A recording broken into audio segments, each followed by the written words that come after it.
Hello जी, कैसे हैं आप लोग। Welcome to the week one of the weekly LeetCode challenge of at slash. I hope आपने at slash की website पे इसके लिए रजिस्टर कर दिया होगा। अगर अभी तक नहीं करा है तो जल्दी से कर लो, आपकी प्रोग्रेस को ट्रैक करने में ये हमारी हेल्प करेगा। तो चलो सोल्यूशन की तरफ बढ़ते हैं। ओके, तो हम अपने वीक वन के 9th क्वेश्चन से स्टार्ट करते हैं। क्वेश्चन है स्ट्रिंग कंप्रेशन। क्वेश्चन कह रहा है given an array of characters cares compress it using the following algorithm. वो कह रहा है एल्गोरिदम भी मैं बता रहा हूँ, उसी के हिसाब से कंप्रेस कर लो। वो कह रहा है begin with an empty string S. जो ये एल्गोरिदम कह रहा है ना, उसी के साथ साथ चलते हैं। इसने कहा एक एम्प्टी स्ट्रिंग बनाओ एस, तो हमने कहा ठीक है, एक स्ट्रिंग बना लेते हैं एस। और कैसी बनानी है? Empty string. चलो जी, इतनी बात मुझे समझ आ गई। उसने कहा for each group of consecutive repeating characters in cares. Cares क्या है? आपकी वो वेक्टर ऑफ कैरेक्टर या जो स्ट्रिंग आपको गिवन है, उसका अगर आपके रिपीटिंग कैरेक्टर्स हैं तो क्या करो। मान लो अगर आपके पास ऐसी कोई स्ट्रिंग है A A A B B B C D E E F, तो वो ये चाह रहा है कि आप इसको इस तरीके से लिख दो कि 4 बार रिपीट हुआ ए, 3 बार रिपीट हुआ बी, फिर सी और डी रिपीट नहीं हुए तो कोई नंबर नहीं लिखो, फिर ई के बाद 2 लिख दो, फिर एफ। वो चाह रहा है कि ऐसी कुछ स्ट्रिंग बन जाए। ठीक है, तो उसने हमको काफी गाइडेंस दी है। उसने कहा है कि if the groups length is 1, append the character to S. अगर ग्रुप की लेंथ 1 है तो उस करेक्टर को सिंपली अपेंड कर दो, कोई नंबर नहीं चाहिए। Otherwise append the character followed by the groups length. जो मैंने अभी आपको यहाँ पे दिखाया कि 4 B 3 C D E 2, ये वाले तरीके से काम करना वो चाह रहा है। ठीक है जी, इस पे समझते हैं हमको करना क्या है। मैं ये चाह रहा हूं कि मैं हर बारी, जब मान लो कि अगर मैं इस वाली स्ट्रिंग की बात कर रहा हूँ, तो इसमें मैं हर बार क्या करूंगा, अगर मेरा आई इधर रखा है तो मैं किससे कंपेयर करूंगा? अपने आगे वाले से। फिर जब आई यहाँ आ जाएगा तो मैं किससे कंपेयर करूंगा? अपने आगे वाले से। फिर जब आई यहाँ आ जाएगा फिर आगे वाले से कंपेयर करूंगा। मैं इस तरीके से चलता जाऊंगा। तो एक पॉइंट आएगा जब मैं ना आगे वाले से कंपेयर करने के लिए मेरे पास कुछ बचेगा नहीं। ठीक है, आगे वाले से कंपेयर करने के लिए। तो मैं क्या करता हूं कि मैं अपनी कन्वीनियंस के लिए सिर्फ इसमें एक कोई भी रैंडम कैरेक्टर ऐड कर देता हूँ। कोई भी रैंडम कैरेक्टर हैश ऐड कर दिया। ठीक है, अब मैं आगे वाले से कंपेयर करूंगा तो मेरे को आउट ऑफ बाउंड का एरर नहीं आएगा, और मेरा लास्ट वाले बंदे से डिफरेंट कैरेक्टर होगा, क्योंकि मेरे पास उसमें है कि हमें ये वाले कैरेक्टर्स, स्पेशल कैरेक्टर्स नहीं आ रहे। तो मैं लास्ट में जो एक कैरेक्टर ऐड करा है इससे कोई फर्क नहीं पड़ेगा, मैं इसको बाद में हटा भी सकता हूँ। मैं सिर्फ अपनी कन्वीनियंस के लिए अपने आगे वाले बंदे में ऐड करने के लिए इसको यूज कर रहा हूँ। ठीक है जी, इतनी बात समझ आ गई मेरे को। और दूसरी चीज की मेरे को क्या रिक्वायरमेंट है, मेरे को इनको गिनने की जरूरत है। और गिना कैसे जाएगा? इंटीजर में गिना जाएगा। ठीक है, मान लो ये 10 हो, 15 हो, 20 हो, तो फिर वो इंटीजर में गिना जाएगा। और ये ऐड कैसे होंगे? As characters. तो यानी कि अगर 15 ऐड करना है तो आपको 1 और 5 ऐड करने होंगे। तो कोई टेंशन नहीं है, देखते हैं, करते हैं, समझ आ जाएगा, कोई दिक्कत नहीं है। पहले तो इसका ना एक साइज निकाल लेते हैं। तो मैंने लिखा int size equals to chars dot length. ठीक है जी, कैर्स डॉट लेंथ निकाल लिया। ठीक है, वैसे हमारा वेक्टर ऑफ कैर्स है तो हम इस पे कैर्स डॉट साइज भी लिख सकते हैं, कोई दिक्कत नहीं है क्योंकि वेक्टर है। एक ही बात है, मतलब स्ट्रिंग की लेंथ निकालो साइज निकालो, बट जब स्ट्रिंग लिखा होता है तो हम यूजुअली लेंथ यूज करते हैं। उसके बहुत सारे रीजंस हैं, फिर अब जब हम एक्सप्लेन करेंगे तो पढ़ रहे होंगे, उसमें बहुत सारे नल कैरेक्टर्स ऐड हो जाते हैं, है ना। तो वो चीज बाद की बात है, अभी हम इस क्वेश्चन को समझते हैं। तो मैंने कहा कि सबसे पहले हम क्या करें कि हम अपने कैर्स में ना एक तो एलिमेंट लास्ट में ऐड कर लेते हैं, जो हमें थोड़ी सी कन्वीनियंस ऐड कर देगा। कोई भी एलिमेंट कर लेते हैं, मान लो डॉलर कर लेते हैं हम ऐड। ठीक है, ये हमें थोड़ी सी कन्वीनियंस ऐड कर देगा कि हमको +1 से कंपेयर करना है तो आउट ऑफ बाउंड का एरर नहीं आएगा। ठीक है, कोई एक्स्ट्रा ऐसी कोई बहुत ज्यादा स्पेस नहीं ले रहा है, 1 बाइट की स्पेस ले रहा है, उसमें कुछ ऐसे हमें कोई बहुत ज्यादा असर नहीं पड़ जाएगा। ठीक है जी, उसके बाद मेरे को एक काउंट चाहिए जो हेल्प करेगा मुझे गिनने में कि कितने लोग हैं। मैं इस काउंट को 1 से भी शुरू कर सकता हूँ कि कम से कम एक एग्जिस्टेंस तो होगी। ठीक है, तो वो मुझे हेल्प करेगा गिनने में कि कितने लोग मेरे को मिल गए हैं, और उसके हिसाब से हम काम करेंगे। अब ना एरे पे आइटरेट करते हैं।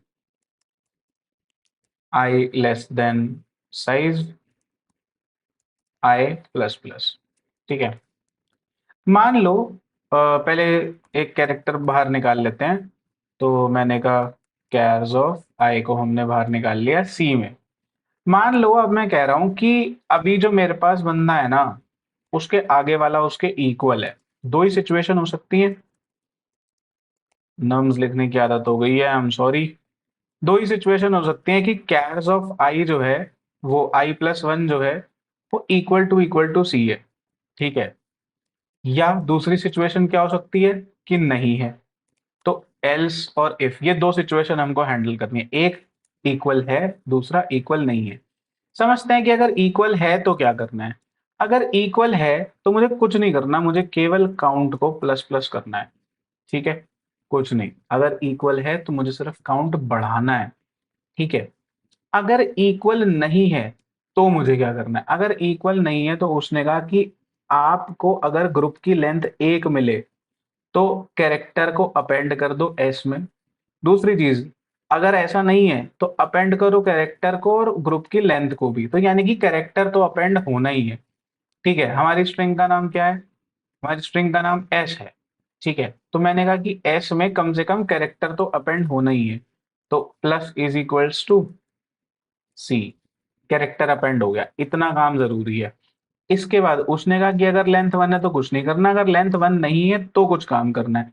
तो यहाँ पे मैं उसकी कंडीशन लिख लेता हूँ कि अगर जो मेरा काउंट है, यानी कि जितने लोग मेरे को मिले हैं, अगर वो ग्रेटर देन वन है तो कुछ काम करना है। अगर वो वन है सिर्फ तो कुछ काम नहीं करना। ग्रेटर देन वन है तो कुछ काम करना है। क्या काम करना है? मेरे को स्ट्रिंग में ना कुछ अपेंड करना है। वो क्या होगा? आपका जो काउंट है उसका स्ट्रिंग फॉर्म, यानी कि अगर 12 है आपका काउंट एक एग्जाम्पल के लिए, तो 1 और 2। तो इसके लिए हम क्या करेंगे? कुछ नहीं, हम टू स्ट्रिंग फंक्शन का यूज कर लेंगे। ठीक है। ये टू स्ट्रिंग फंक्शन हमारे किसी भी इंटीजर को स्ट्रिंग में कन्वर्ट कर देता है। तो मैंने यहाँ पे काउंट से टू स्ट्रिंग करा लिया।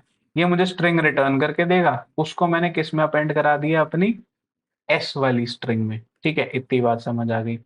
इस पॉइंट के बाद मैं क्या करूंगा? इमीडिएटली काउंट को ना इज इक्वल्स टू 1 कर दूंगा कि भाई अब शुरू से शुरू करो। यहां तक के गिन लिया आपने, अब आप शुरू से शुरू करो, हमारा काम हो गया। ठीक है। इतनी बात हमें समझ आ गई। मैंने ये डॉलर कहाँ यूज करा था, अब आप ये समझो। मैंने अगर +1 करा है, अगर मैं लास्ट बंदे पे हूं तो मैं +1 से कंपेयर नहीं कर सकता ना, इसलिए मैंने डॉलर यूज करा था कि एक एडिशनल बंदा लास्ट में हम इंसर्ट कर देते हैं। आई होप आप लोगों को ये बात समझ आ रही होगी। इतना पार्ट मेरा डन हो गया। ठीक है। इतना पार्ट डन होने के बाद उसने एक बात बोली कि the compressed string S should not be returned separately. जो आपने कंप्रेस्ड स्ट्रिंग बनाई है वो अलग से रिटर्न नहीं होनी चाहिए, but instead be stored in the input character array cares, यानी कि इसी स्ट्रिंग को अब कैरेक्टर एरे में स्टोर करवा दो। कोई बात नहीं, स्टोर करा देते हैं। Int I is equals to 0, S dot length i++।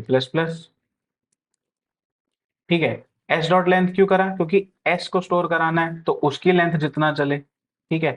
तो मैंने कहा एस डॉट लेंथ, इसको स्टोर करा देते हैं। कैसे स्टोर कराएंगे? Nums of I equals to S of I. बस इतना ही तो काम करना है। समझ आ रही है आपको ये बात? बेस्ट है। उसके बाद कुछ नहीं करना। उसने कहा कि आप इस स्ट्रिंग की मेरे को after you are done modifying the input array return the new length of the array. New length of the array क्या है? जो मेरी एस स्ट्रिंग बनी है उसकी लेंथ। जो नई एरे है, एस स्ट्रिंग बनी है, उसकी लेंथ। तो मैंने कुछ नहीं करा, मैंने कहा रिटर्न एस डॉट लेंथ। खत्म हो गई कहानी। इतना ही काम करना था। इसको रन करके देख लेते हैं। कंपाइल एरर, अरे यार, कैर्स ऑफ आई।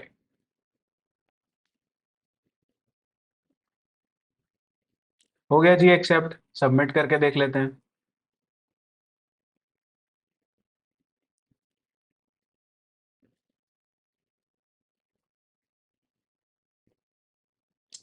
ओके, तो लास्ट में हमने डॉलर यूज करके गलती कर दी। हम कुछ और यूज कर लेते हैं।